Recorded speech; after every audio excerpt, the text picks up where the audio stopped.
Good evening and welcome to the Channel Studios here in London with your international news around the world in 5. The United Nations is fearing a full-scale war as the deadly exchange of fire between Palestinian militants and the Israeli military in the Gaza Strip escalates significantly.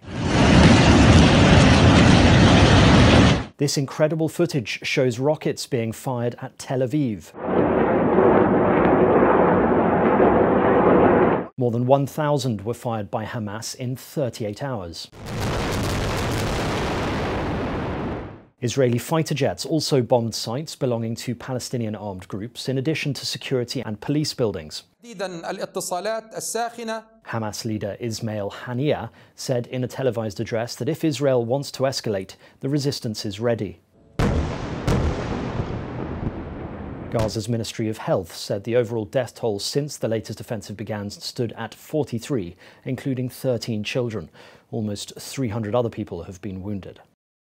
The Taliban have taken control of a district near the Afghan capital, Kabul, a day before a 3-day ceasefire is due to begin. The militants confirmed that they had captured Nurk district in Wardak province in a surprise attack. It is the second district in a week to fall to the Taliban.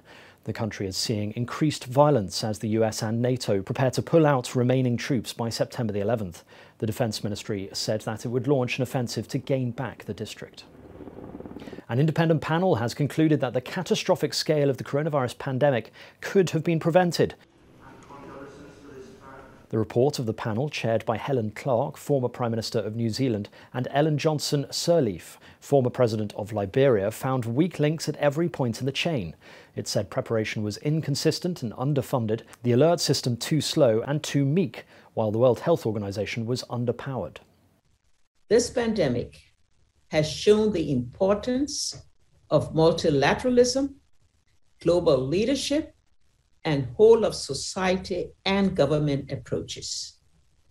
Therefore, we recommend a creation of a Global Health Threats Council at the level of heads of state and government.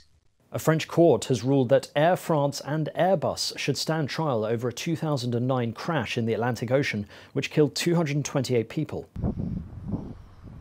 The Paris court overturned a ruling from 2 years ago and backed recommendations from prosecutors that the airline and manufacturer should go to trial for involuntary manslaughter. Flight AF447 from Rio de Janeiro in Brazil to Paris went down on June the 1st in 2009, killing everyone on board. It is the worst crash in Air France's history. Investigators found the crew mishandled loss of speed readings from sensors blocked with ice from a storm and caused the aircraft to stall by holding its nose too high. Uganda's President Yoweri Museveni has taken the country's oath to officially begin a 6th term in office. He won re-election in a disputed poll in January. Security has been increased in the capital Kampala ahead of his inauguration. Several East African heads of states and from elsewhere in the continent attended the ceremony, including from Tanzania, Kenya, Burundi, South Sudan and Somalia. Troops have also surrounded the home of Bobi Wine, who was the election runner-up. Pope Francis is delighted to resume his weekly general audience with members of the public after 6 months of doing them virtually from inside a Vatican library because of coronavirus restrictions. Questo incontro, faccia a faccia. The Pope said, "I am happy to restart this face-to-face meeting again because let me tell you something, it's not nice to talk to nothing with just the camera." Video shows him walking through the San Damaso courtyard, smiling as he greeted people.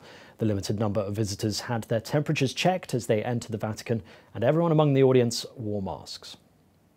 And finally, a diving champion has become the first woman in the world to successfully complete a dive from a moving hot air balloon. 3, 2, 1!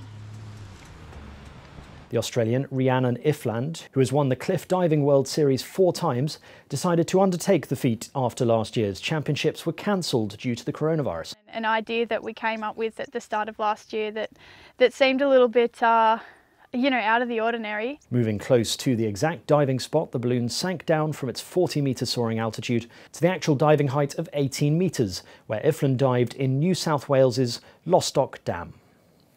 And that's your international news around the world in 5. Now back to the Channel Studios in Lagos.